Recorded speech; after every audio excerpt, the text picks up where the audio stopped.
कहते हैं बचपन गीली मिट्टी के समान होता है और इस दौरान आप अपने बच्चों के व्यक्तित्व को जो भी आकार देते हैं वही उनके भविष्य की बुनियाद बन जाता है। लेकिन सवाल यह है कि आप में से कितने लोग अपने बच्चों को बचपन में ही पादरी, मौलवी या पुजारी बनाना चाहते हैं। अगर आप ऐसा चाहते भी हैं तो क्या आपका बच्चा ये बनना चाहता है? क्या वो भी यही चाहता है? आज के हमारे विश्लेषण का आधार यही सवाल है और इन्हीं का जवाब ढूंढते हुए आज हम इस बात पर चर्चा करेंगे आपके साथ कि जब भारत एक धर्मनिरपेक्ष देश है तो फिर सरकार के खर्चे पर बच्चों को धार्मिक शिक्षा क्यों दी जानी चाहिए, और अगर भारत में सभी को अपना धर्म और पूजा पद्धति चुनने की आजादी है तो फिर बच्चों से यह आजादी क्यों छीन ली जाती है। इस विश्लेषण के केंद्र में है असम सरकार का एक नया फैसला जो बहुत बड़ा फैसला है। असम के शिक्षा मंत्री हिमंता बिस्वा शर्मा ने यह घोषणा की है कि अब उनके राज्य में चल रहे सभी मदरसों को और संस्कृत स्कूलों को सामान्य स्कूलों में बदल दिया जाएगा। इसके अलावा मदरसों में पढ़ाने वाले शिक्षकों का भी नए स्कूलों में ट्रांसफर कर दिया जाएगा। असम की सरकार का यह साफ कहना है कि सरकार के पैसे से बच्चों को कुरान नहीं पढ़ाई जा सकती, और अगर सरकारी खर्चे पर कुरान पढ़ाई जा सकती है तो फिर गीता या बाइबल क्यों नहीं पढ़ाई जा सकती।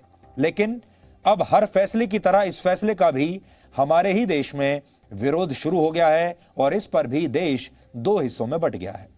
दिलचस्प बात यह है कि इस बंटवारे ने खुद को सेकुलर कहने वालों की भी पोल खोल दी है। ये लोग इस फैसले को अल्पसंख्यकों के साथ अन्याय बता रहे हैं और इन लोगों से हमारा सीधा सवाल यह है कि शिक्षा में धर्म की एंट्री सेकुलरिज्म के खिलाफ है या फिर शिक्षा को धर्म से मुक्त कराना सच्चा सेकुलरिज्म है। सही सेकुलरिज्म, असली धर्मनिरपेक्षता क्या है? हमें लगता है कि शिक्षा को धर्म से आजाद कराना होगा, रिलीजन से आजाद कराना होगा। यही सच्चा सेकुलरिज्म है और आज यही मुद्दा लेकर हम आपके सामने आए हैं, देश के सामने आए हैं। आज हम ये समझने की कोशिश करेंगे कि जिस देश में यूनिफॉर्म सिविल कोड की मांग उठ रही है उसी देश में सरकारी खर्चे पर बच्चों को धार्मिक शिक्षा क्यों दी जानी चाहिए, यह रुकती क्यों नहीं। हम इस विरोधाभास का विश्लेषण करेंगे, लेकिन पहले यह सुन लीजिए कि इस फैसले के बारे में बताते हुए असम के शिक्षा मंत्री ने क्या कहा है।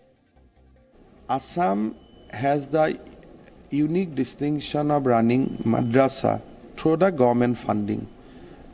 In my knowledge, government of West Bengal runs madrasa on the state funding, as well as probably one or two states they run the madrasa under the state funding. What we are trying to do that all these madrasas will be converted to a normal regular school, or in some cases the teachers will be transferred to normal regular schools and madrasas will be closed. So government will come out with this notification in the month of November.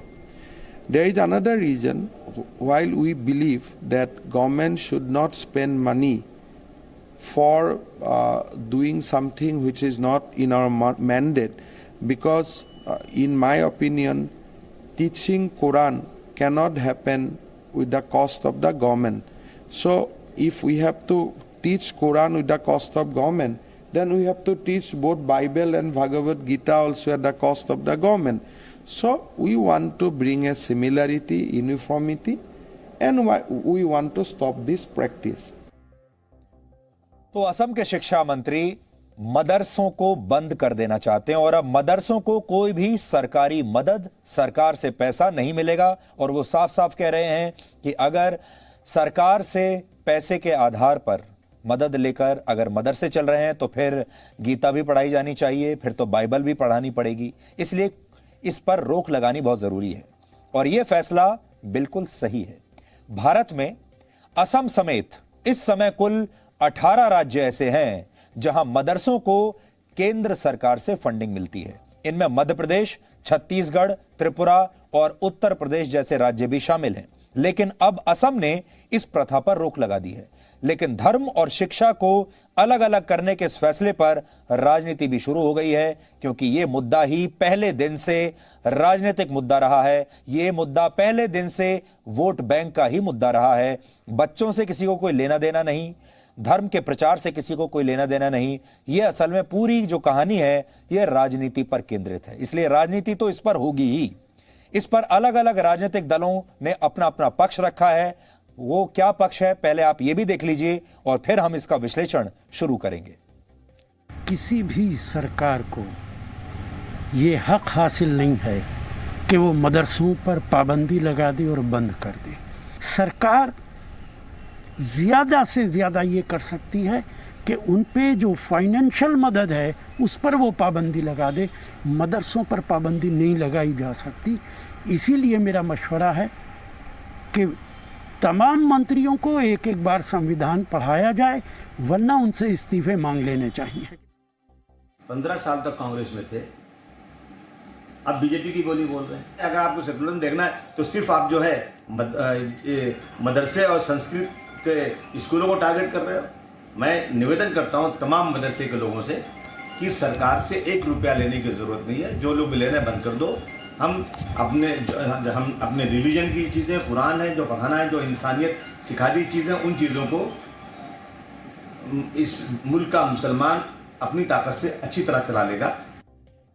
मैं उनके विचारों से सहमत नहीं हूँ। गीता भी, Bible भी, रामायण भी, कुरान भी, जो धार्मिक ग्रंथ हैं वो सब अच्छाइयों के प्रतीक हैं। लिहाजा ऐसे जो कार्यक्रम लागू करने से पहले व्यापक विचार विमर्श की आवश्यकता होनी चाहिए और आसाम सरकार को इस पर पुनर्विचार करना चाहिए।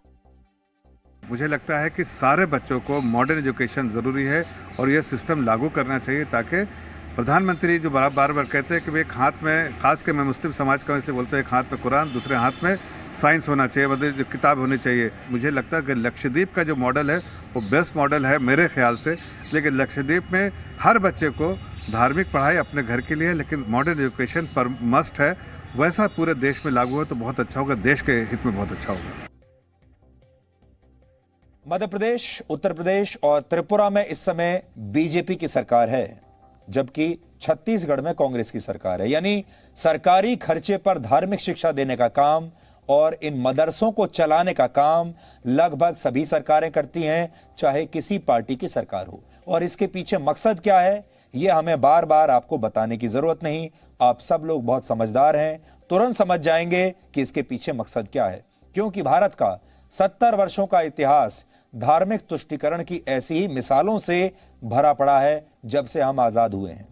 अल्पसंख्यकों को अपने मुताबिक शिक्षा हासिल करने का अधिकार भारत का संविधान भी देता है।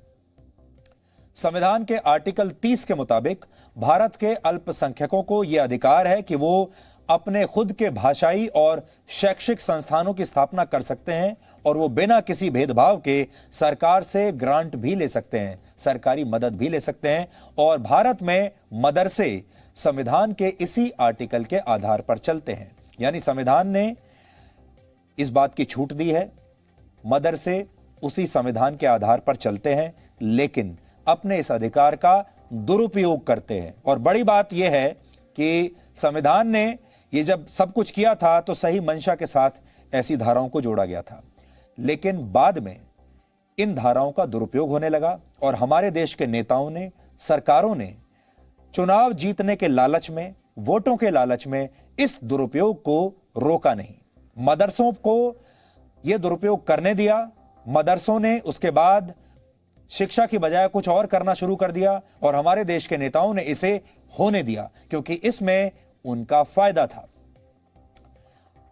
ऐसा नहीं है कि मदरसे सिर्फ धार्मिक शिक्षा देते हैं, इनमें गणित और विज्ञान जैसे आधुनिक विषय भी पढ़ाए जाते हैं, पढ़ाए जाने चाहिए। लेकिन मूल रूप से इन मदरसों का मकसद बच्चों को धर्म के रास्ते पर ले जाना ही होता है और बच्चों का इस्लाम से बचपन में ही परिचय कराना इनका मूल मकसद होता है। लेकिन सवाल यही है फिर भी कि जिस देश में यूनिफॉर्म सिविल कोड को लागू करने की मांग होती है, उसी देश में धर्म को शिक्षा से अलग किए बिना ऐसा संभव कैसे है?